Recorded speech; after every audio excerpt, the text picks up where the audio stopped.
Hi everyone, this is Rahul Medtiya, your language trainer and आप सभी का स्वागत है इंग्लिश ब्रेन के यूट्यूब चैनल पर।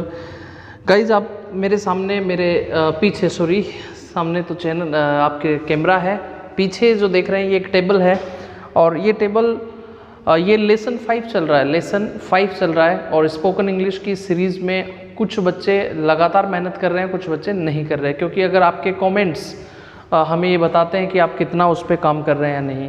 तो लेसन 5 पढ़ाने से पहले, बिफोर टीचिंग लेसन 5, मैं जो अभी तक हमने कर लिया उसका छोटा सा रिवीजन करूँगा बहुत कम समय में।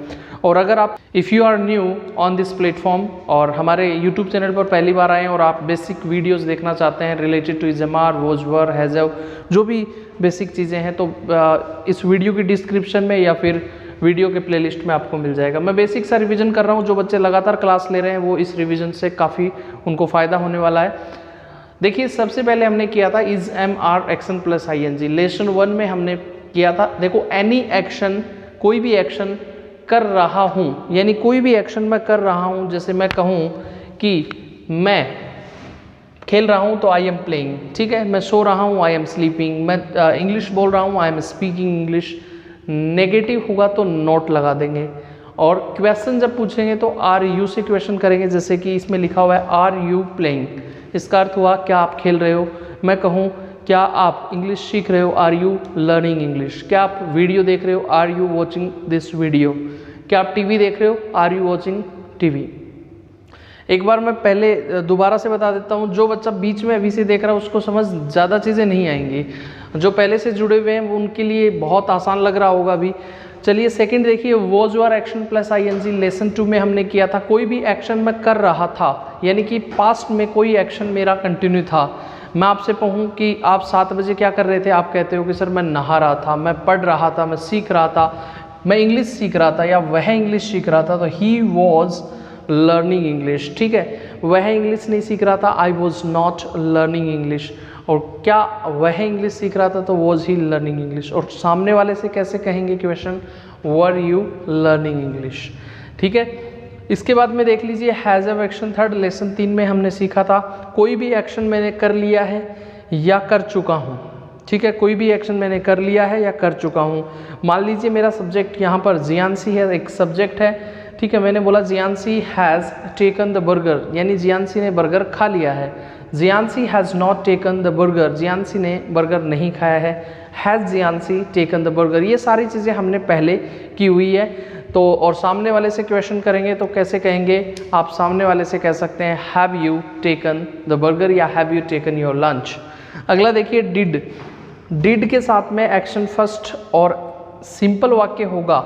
ये डिड के साथ एक्शन फर्स्ट कब आएगा, नेगेटिव वाक्य में या फिर इंटेरोगेटिव में, और एक्शन सेकंड सिंपल वाक्य में। कोई भी काम किया, दिया, खाया, पिया, सोया, इस प्रकार के जो भी सेंटेंस, जैसे कि मैंने मेरी क्लास ली, टेक की सेकंड फॉर्म टुक होती है, I took my class. Negative क्या बनेगा, I did not take my class. और इंटेरोगेटिव होगा did you take my class. So guys, ये एक बेसिक बातचीत थी जो आपको आनी चाहिए। कोई भी एक्शन कर रहा हूँ, इज एम आर, कर रहा था, वॉज वर, कर लिया है या कर चुका हूँ, हैज़, और किया, डिड, एक्शन फर्स्ट, और पॉजिटिव वाक्य है तो एक्शन सेकंड, ठीक है। और अगर इसको आप कंप्लीटली दोबारा से देखना चाह रहे हैं तो वीडियो की डिस्क्रिप्शन में आपको लिंक मिल जाएगा, जो भी लेसन 1, 2, 3, 4 जो भी आपको देखने हैं। आज हम पढ़ने वाले हैं कुछ नई चीज़। सो गाइज, आज हम करने वाले हैं अपने इस लेसन में, वो रिवीजन किया वो तो इम्पोर्टेंट है ही, लेकिन डूडल्स के बारे में हम सीख लेते हैं थोड़ा सा। बेसिकली देखो, आपको सबसे पहले मैंने जो इंग्लिश में लिखा हुआ है इसको देखें। वी यूज़ इट, हम इसका यूज करते हैं, किसका, डूडल्स का। टू से, ये कहने में, that something happens all the time, कोई भी एक्शन पूरे समय होता है, कोई और रिपीटेडली होता है। कहोगे सर कैसे, यानी अगर मैं कहता हूँ मैं खाना खाता हूँ, मैं पढ़ता हूँ, मैं सोता हूँ, मैं खेलता हूँ, ये मैंने एक आपके लिए बनाई टाइम लाइन। इस टाइम लाइन में मैंने ये बात बोली है अभी, ठीक है। ये मेरा स्पीकिंग टाइम, बोलने का वक्त है, और इस समय मैंने ये बात बोली कि मैं खाना खाता हूँ। तो भाई साहब, खाना तो मैं खाता हूँ, ये एक्शन मैंने पहले भी करता था, मैं अभी भी करता हूँ, ये एक्शन मेरी लाइफ में घटित होता है। यही तो कहना चाह रहा है कि कोई भी एक्शन आपकी लाइफ में रिपीटेडली हैपन होता है, घटता है, ठीक है। तो इसी के लिए अपन यूज करते हैं डू डज, ठीक है। आप डे टू डे लाइफ जो हैबिचुअल एक्शन है इन सब को दर्शाते हैं तो डू डज का ही प्रयोग करते हैं, ठीक है। इस चीज़ को दोबारा से समझने की कोशिश करें कि लिखे हुए डू डज का सर प्रयोग कब करते हैं। कोई भी एक्शन मेरी लाइफ में होता है या फिर रिपीटेडली होता है, जैसे कि मैं कहूँ मैं सुबह उठता हूँ, मैं खाना खाता हूँ, मैं पढ़ता हूँ, मैं सोता हूँ, ये सारी चीज़ें। सो रहा हूँ इज अमार, सो रहा था वोज वर, सो चुका हूँ हैज़ हैव, सोया डिड, तो यहाँ पर है सोता हूँ, ठीक है। कोई भी एक्शन मेरी लाइफ में रिपीटेडली होता है उसी के लिए अपन डू डज का प्रयोग करते हैं। अब बात आती है कि सर इसके सेंटेंसेस फ्रेमिंग के बारे में थोड़ा बताइए। तो सेंटेंसेस फ्रेमिंग की बात करें, सेंटेंसेस फ्रेमिंग की अगर बात करें तो इसमें कुछ खास है नहीं। अगर आप थोड़ा सा दिमाग लगाएंगे तो सारी चीज़ें आपको समझ आ सकती है। आइए हम इसके सेंटेंस फ्रेमिंग के बारे में थोड़ा सा सीख लेते हैं। देखो, अगर 2-3 चीज़ें हैं सेंटेंस फ्रेमिंग से पहले। क्या 2-3 चीज़ें हैं? अगर आप इस लिखे हुए डू डज का प्रयोग करते हैं तो जनाब आप सिर्फ नेगेटिव वाक्य में, सेंटेंस कैसा होना चाहिए? नेगेटिव, या फिर कैसा होना चाहिए? इंटेरोगेटिव, ठीक है। नेगेटिव यानी कि जिस वाक्य में आपको देखने को मिलता है नहीं, इंटेरोगेटिव यानी जो कि क्वेश्चन पूछता है, यानी प्रश्नवाचक वाले वाक्य में, ये आपके सामने लिखी हुई बातचीत है। यानी कि डू डज का प्रयोग सिर्फ नेगेटिव और इंटेरोगेटिव में ही करेंगे। सर कैसे? देखो, इसके साथ एक और चीज़ बता देता हूँ, फिर मैं सेंटेंस फ्रेमिंग के बारे में बात करूँगा। देखो, यहाँ पर लिखा हुआ जो डू है इसका यूज होगा जब आपका सब्जेक्ट कैसा होना चाहिए भैया? प्लूरल सब्जेक्ट होना चाहिए। बोलो कैसा होना चाहिए? प्लूरल सब्जेक्ट होना चाहिए। सर डज का यूज कब करूँगा? डज का यूज करूँगा जब आपका सब्जेक्ट कैसा होना चाहिए? सिंगुलर। जब आपका सब्जेक्ट कैसा होना चाहिए? सिंगुलर। मान लीजिए आई हो, वी हो, दे हो, ठीक है, कोई भी प्लूरल है उसके साथ में प्लूरल सब्जेक्ट के साथ डू का यूज कर लेंगे। सब्जेक्ट सिंगुलर हो, ही है, सी है, कोई व्यक्ति का नाम है, तो इन सब के साथ में आप डज का यूज करेंगे। बोलो हाँ या ना? तो इसी चीज़ को थोड़ा सा आगे बढ़ाते हुए मैं बात करना चाहूँगा अगले लेवल की, कि सेंटेंसेस फ्रेमिंग किस तरह से की जाती है, ठीक है। यानी कि डज का यूज़ सब्जेक्ट कैसा होना चाहिए? सिंगुलर, और डू का प्लूरल सब्जेक्ट, ठीक है। इस प्रकार से आप इसका यूज करेंगे।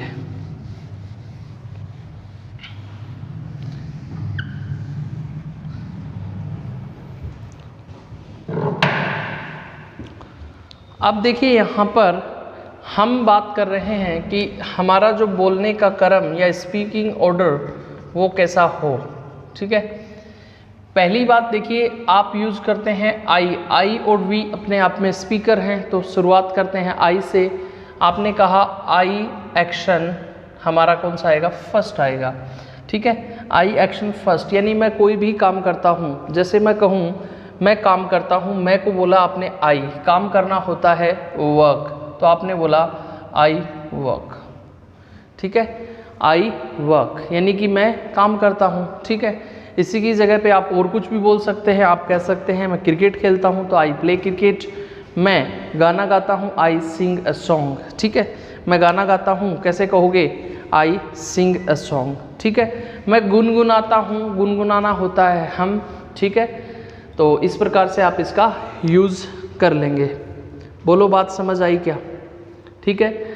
आप कहोगे सर एक्शन करके तो दिखाओ, जैसे मैं काम करता हूँ। अब यहाँ पर तो कोई एक्शन सामने तो हो नहीं सकता, इसलिए कोई भी, जैसे मैं इंग्लिश बोलता हूँ, आई स्पीक इंग्लिश, बोल के बताओ yes I am speaking English in front of you and you are listening me carefully, that's good for you because if you want to be a good speaker of English language you have to listen, ठीक है, बोल के बताया। अगर मैं कहूँ मैं पढ़ाता हूँ, आई टीच, जो मैं पढ़ा रहा हूँ, ये एक्शन मेरी लाइफ में रिपीटेडली हो रहे हैं और इसी के लिए मैं आपके सामने आई एक्शन फर्स्ट, यानी कि हमारा जो वाक्य है ये पॉजिटिव है। नेगेटिव वाक्य होता तो डू या डज में से सब्जेक्ट के अनुसार आता, इंटेरोगेटिव होता तो भी आता। बोलो हाँ या ना? ठीक है। अगला देखिए, आपने कहा आई और मैंने कुछ समय पहले बोला था आई के साथ यूज करेंगे किसका, डू का। यहाँ सेंटेंस आप बनाने वाले हैं कि मैं कोई एक्शन नहीं करता, जैसे आपने बोला डू नॉट, ठीक है, डू नॉट को ही मेरे भाई शॉर्ट में क्या कहते हैं, डोंट कहते हैं। बहुत अच्छे बच्चे हो। I don't action first, I don't action first. आपने कहा कि मैं काम नहीं करता तो आई डोंट वर्क, बहुत प्यारे इंसान हो। I don't work. मैं क्रिकेट नहीं खेलता, आई डोंट प्ले क्रिकेट। मैं गप्पे नहीं लड़ाता, आई डोंट गॉसिप। मैं झूठ नहीं बोलता, आई डोंट टेल अ लाई। मैं इंग्लिश नहीं सीखता हूँ, आई डोंट लर्न इंग्लिश। मैं सुबह जल्दी नहीं उठता हूँ, I don't get up early in the morning. तो इस प्रकार के जो भी सेंटेंसेस मैं बोल रहा हूँ ये एक्शन मेरी लाइफ में ऑल द टाइम और रिपीटेडली होते हैं, इसीलिए इनका यूज कर रहा हूँ। इसी प्रकार अब देखिए आपके सामने एक तो सेंटेंस मेरे भाई लिखा हुआ है आई एक्शन फर्स्ट, और एक लिखा हुआ है आई डू नॉट या डोंट एक्शन फर्स्ट। अगर हम क्वेश्चन पूछें किसी से, सामने वाले से अगर मैं कहूँ कि भाई साहब क्या आप कोई भी एक्शन करते हो, आप यानी क्या हुआ, आपने बोला सर यू अपने आप में प्लूरल कंसीडर किए जाने की वजह से आपका सवाल बना डू यू एक्शन फर्स्ट। जैसा कि मैं पहले भी बता चुका हूं कि जब भी क्वेश्चन पूछते हैं कंफर्मेशन वाला, हाँ या ना वाला, कि क्या आप ये काम करते हो, तो हेल्पिंग वर्ब हमारी आती है। तो आपने कहा डू यू एक्शन फर्स्ट, तो आप इस प्रकार से इसको बोलेंगे कि डू यू वर्क। इसका अर्थ है क्या आप काम करते हो, क्या आप इंग्लिश बोलते हो, डू यू स्पीक इंग्लिश, ठीक है, क्या आप हिंदी बोलते हो, डू यू नहीं बोला, वेरी गुड, ठीक है, मुस्कुराओ मत, ठीक है, हाँ जी आपकी मुस्कुराहट अच्छी है लेकिन स्माइल जरूरी नहीं है, आपका आंसर जरूरी है। क्या कहोगे, डू यू, कुछ भी बना सकते हो। जैसे आपको कहना हो क्या आप पढ़ाते हो सर, तो कैसे कहोगे डू यू टीच। सर क्या आप इंग्लिश पढ़ाते हो, डू यू टीच इंग्लिश। क्या आप हिंदी पढ़ाते हो, do you teach Hindi. Very good. अगली बातचीत आती है, देखो अब बहुत इंपॉर्टेंट एक हमारा कॉन्सेप्ट आएगा, उसको समझना आपके लिए बेहद ज़रूरी है। आपने लिखा ही, यानी कि वह कोई काम करता है। सर डज लगा दूं क्या, बेटा डज क्यों लगाएगा जब वाक्य ही कैसा है, वाक्य ही कैसा है, नेगेटिव है क्या, नहीं है, पॉजिटिव है, बिल्कुल है। सिंपल वाक्य में डू डज की ज़रूरत ही नहीं है, तो यहाँ पर तो एक्शन के साथ में फर्स्ट फॉर्म। मान लीजिए आपका एक सेंटेंस लिख देता हूँ, वह काम करता है, ही वर्क, बोलो सही है या नहीं, बताना जरा सा, बताइए सही है या नहीं। आपने बोला नहीं, क्यों नहीं, कुछ बच्चों ने नहीं बताया, तो कारण बता देता हूँ। देखो जब भी आप बात करते हो इस डू डज वाली प्रोसेस में और वाक्य आपका हो सिंपल प्लस आपका सब्जेक्ट कैसा होना चाहिए, सब्जेक्ट होना चाहिए सर सिंगुलर। जब आपका सब्जेक्ट सिंगुलर हो और सेंटेंस कैसा हो, सिंपल, उस समय एक्शन के साथ में हम एस या ई एस लगाते हैं, बोलो हाँ या ना। तो यहाँ पर बनेगा ही वर्क्स। प्रश्न उठा सर एस या ई एस का प्रयोग कब करूँ, ठीक है सर सुबह करूँ या शाम को या दोपहर में, कौन से टाइम करूँ मैं, तो बेटा ऐसा नहीं है। इसका यूज़ आप कब करेंगे, इसका यूज आप कब करेंगे। देख आपके सामने ये लिखना पड़ा कि सर इस एस या ई एस का यूज कब करते हैं। देखो अगर आपके एक्शन के लास्ट में, यानी ये एक्शन है या फिर कोई भी एक्शन है, उसके अंत में आपको मिलता है S, double S, S H, C H, O या फिर एच, अगर ये आपको लिखे हुए मिलते हैं तो इसके ठीक बाद आप ई एस का यूज कर सकते हैं। अगर नहीं लिखे हुए मिलते तो आप किसका यूज करेंगे, एस का करेंगे। जैसे कि सेंटेंस एग्जाम्पल के सेंटेंस नहीं माफ़ कीजिएगा, वर्ड या एक्शन आपके पास है गो, ठीक है। इस गो में आप देखिए लास्ट में क्या लिखा हुआ है, सर लास्ट में तो ओ लिखा हुआ है, यानी ये ओ आ गया, इसका अर्थ है कि हम यूज करेंगे कैसे, गोज। Very good. अगर आपके सामने लिखा हुआ मिला रीच, आपके सामने लिखा हुआ मिला रीच, तो इसके लास्ट में हमें मिलान करना है, ये लिखा हुआ है सी एच, तो इसलिए हमने कहा रीचेस, ठीक है।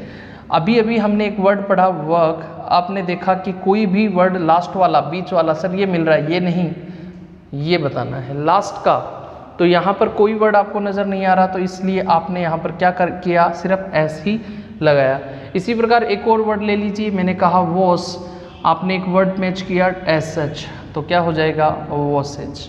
इस कॉन्सेप्ट को दोबारा से जब आप समझेंगे, इसको पढ़ेंगे तो चीज़ें आपको समझ आ जाएंगी। चलिए अब देखिए यहाँ पर आपने कहा ही एक्शन फर्स्ट या एस, तो ही वर्क्स, वह काम करता है, ठीक है। अगर आप इससे आगे की बात करते हो, आपने कहा ही सर नेगेटिव वाक्य है, वह काम नहीं करता, डू डज लगाऊं क्या? अरे मेरे भाई अब नहीं लगाएगा तो कब लगाएगा बता। डू डज का प्रयोग कब करोगे? सर डू डज का तो नेगेटिव में करेंगे, तो भैया ये नेगेटिव ही तो सेंटेंस है, तो बोलो आपने क्या लिखा, डज नॉट। और डज नॉट को सर मैं डजंट बोल लूँ क्या, कोई दिक्कत तो नहीं मेरे भाई, मेरे कोई दिक्कत नहीं है, आप इसका यूज भी कर सकते हो, डजंट भी बोल सकते हो। तो he doesn't, action sir first लगा देता हूँ, SEIS लगाऊँ या नहीं लगाना, ठीक है, ये पहले से ही लग चुका है, यहाँ दोबारा लगाने की ज़रूरत नहीं। तो यहाँ पर आपने क्या बनाया, वह काम नहीं करता, तो ही डजंट वर्क। सर यहाँ पर अरे भाई मैं बता चुका हूँ कि वाक्य सिर्फ कैसा होना चाहिए, वाक्य होना चाहिए सिंपल।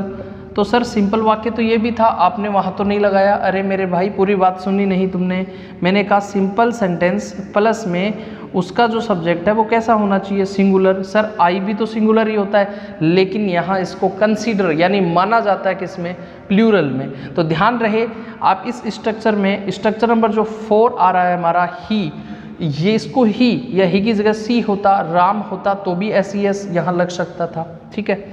अगला सेंटेंस आइए, अगर मैं इसको समझ पाता हूँ तो इसी को भी समझ पाऊंगा, सेंटेंस नंबर 6 को, क्योंकि ये भी क्वेश्चन मार्क की बात करेगा, प्रश्न पूछेगा क्या वह काम करता है। तो क्या वह पहले हेल्पिंग वर्ब, फिर हमारा ये ही, डज ही, और उसके बाद एक्शन कौन सा आएगा सर, फर्स्ट आएगा। क्या सर SES सिर्फ एक में लगेगा? जी हाँ। तो यानी सेंटेंस आपका बनता है डज ही वर्क, ठीक है, डज ही वर्क। सर इसको एक बार फटाफट दोबारा समझा सकते हो क्या? जी हाँ। आई एक्शन फर्स्ट, आई वर्क। चलो मैं सेंटेंस से बता देता हूँ, मैं मार्केट जाता हूँ, बोलो क्या कहोगे, I go to market, I go to market. मैं मार्केट नहीं जाता, तो आपका स्ट्रक्चर है I don't go to market, very good. क्या आप मार्केट जाते हो, do you go to market. वह मार्केट जाता है, he go to market, no नहीं, ही गो टू मार्केट नहीं होगा, SEIS लगेगा। देखो ओ के साथ क्या लगा, ES, तो he goes to market. He doesn't go to market और does he go to market. बोलो बात समझ आई या नहीं? अब देखिए इसका थोड़ा सा लेवल हम बढ़ाने की कोशिश करेंगे और इस कहानी को थोड़ा चेंज करते हैं। सो अभी मैं आपके सामने कुछ ऐसे एडवर्ब्स कहेंगे उनको बेसिकली, लेकिन आप ये समझे कि मेरे द्वारा जो लिखा जा रहा है क्या है वो आखिर। मैंने लिखा आपके लिए एक प्यारा सा वर्ड ओकेजनली, ठीक है, ओकेजनली। मैंने लिखा नेवर, सर नेवर लिख दिया, नेवर के बाद और कुछ क्या लिखोगे, मैंने लिख दिया some time.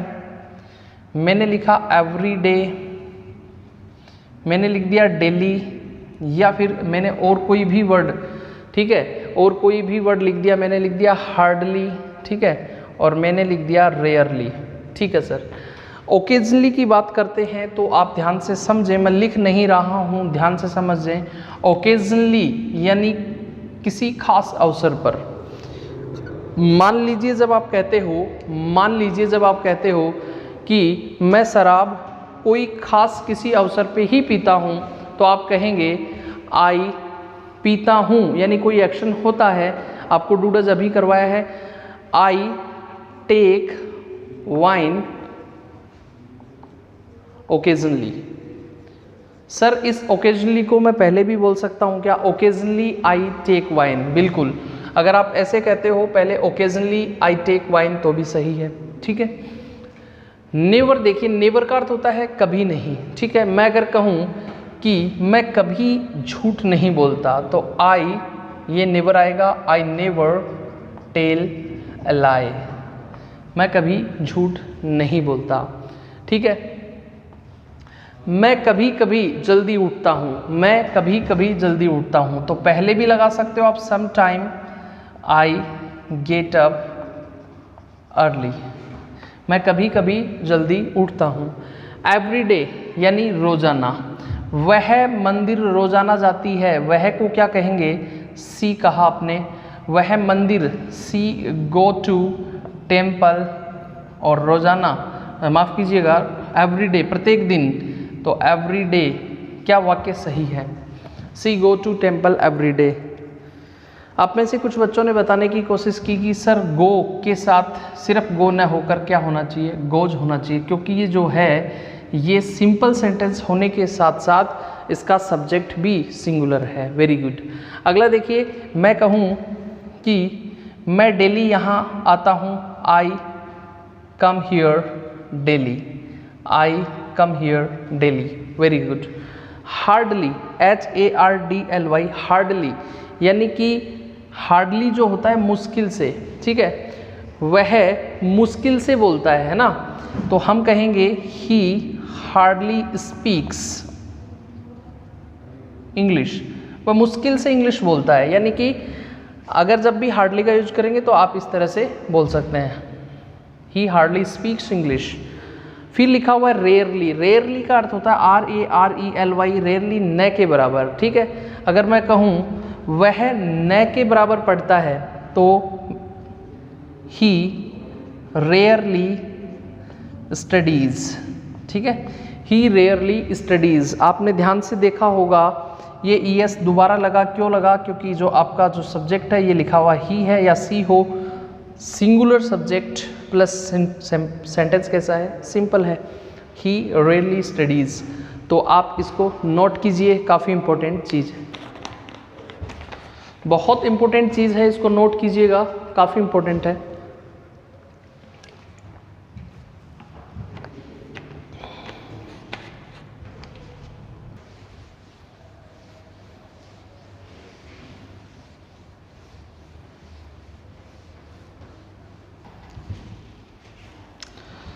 So I hope you have written, और आपने समझ लिया होगा। अब देखिए, मैं आपके सामने एक छोटा सा प्यारा सा छोटा सा मुन्नू सा सेंटेंस लिख देता हूँ, और वो सेंटेंस है सी डज दिस।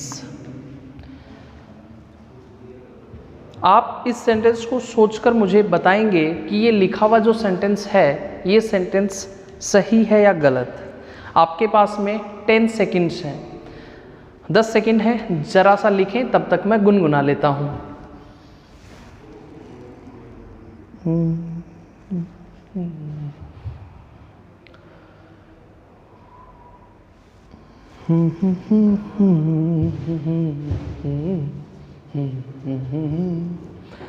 देखिए, लिखा हुआ सेंटेंस आप में से बहुत सारे बच्चों ने विचार किया, दिमाग लगाया, और दिमाग लगाकर क्या निर्णय लिया मुझे नहीं मालूम, लेकिन मुझे लगता है मोस्ट ऑफ स्टूडेंट्स के दिमाग में आया होगा कि सेंटेंस सर क्या है, ये क्या बकवास किया आपने। तो आपने कहा था सर हमें कुछ समय पहले, मैंने कहा क्या कहा था बेटा, तो आपने कहा सर डू और डज, यानी डज या डू। आपने कहा सर ये हमेशा नेगेटिव या फिर इंटेरोगेटिव वाक्य में ही यूज होते हैं, और सर आपने यहाँ यूज कर कहना क्या चाहते हो आप। तो मैंने कहा बात तो बिल्कुल सही है, जायज़ बात कही आपने, बहुत प्यारा दिमाग लगाया, ठीक है, भगवान आपको बनाए रखे। अब देखो, ये सेंटेंस काफ़ी बच्चों को लगा गलत, लेकिन ये सेंटेंस गलत न होकर सही है।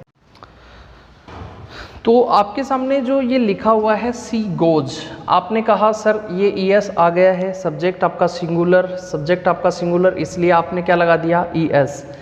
तो अब मैं देखो आपको इसी के थ्रू आपको बता देता हूँ, सुनो ध्यान से। मैं एक सेंटेंस बनाता हूँ, वह यह करता है, वह यह करता है, बनाओ। आप कहोगे सर वह यानी या करती है कर लो, चलो वह को आपने क्या कहा सी। सर इंग्लिश में करना को क्या कहते हैं, अरे मेरे भाई करना को तो डू कहते हैं, वह करती है सी डू दिस। सर ये वाक्य मेरा सही है या गलत, क्यों गलत है मुझे मालूम, अब समझ आ रहा है आप कहना क्या चाह रहे हो। ये सी अपने आप में एक सब्जेक्ट है, और सब्जेक्ट कैसा है, सिंगुलर, जो अभी देखा। इसके साथ में क्या लगना चाहिए, एस या ES, और जैसा कि आपको पता ही है जो भी word OS, SS, SH, CH इन सब के बाद में ES आता है, उसी प्रकार डू के साथ क्या आना चाहिए, ES। अब ये वाक्य सही होता है, वह यह करती है। तो ये छोटे छोटे कॉन्सेप्ट है, अगर ये कॉन्सेप्ट आपको समझ में आता है और आ गया है तो बहुत अच्छी बात है। अगर अभी भी आप नहीं समझ पाए हो तो इसको दोबारा से वीडियो को देखना, ताकि आपको समझ आ सके, क्योंकि ये वीडियो का फिर फ़ायदा आपको इसी से मिलेगा कि आप बार बार इसको देख सकते हैं। सो गाइस आज हमारा जो टॉपिक है ख़त्म हो गया है। आज हमने बहुत अच्छे ढंग से डूडल्स को समझा, और अभी भी आपको इसमें कुछ कन्फ्यूज़न लगता है तो पहले इसको 2-3 बार 5 बार देखें, कोशिश करें और मेहनत करें और लगातार सीखने की कोशिश करेंगे तो आप बहुत बेहतर ढंग से एक अच्छे स्पीकर भी बन जाएंगे। जितने जो टॉपिक्स होते जा रहे हैं उनको लगातार एक अपने नोटबुक या फिर प्रैक्टिस के साथ साथ सीखते रहें। So thank you so much, have a good day.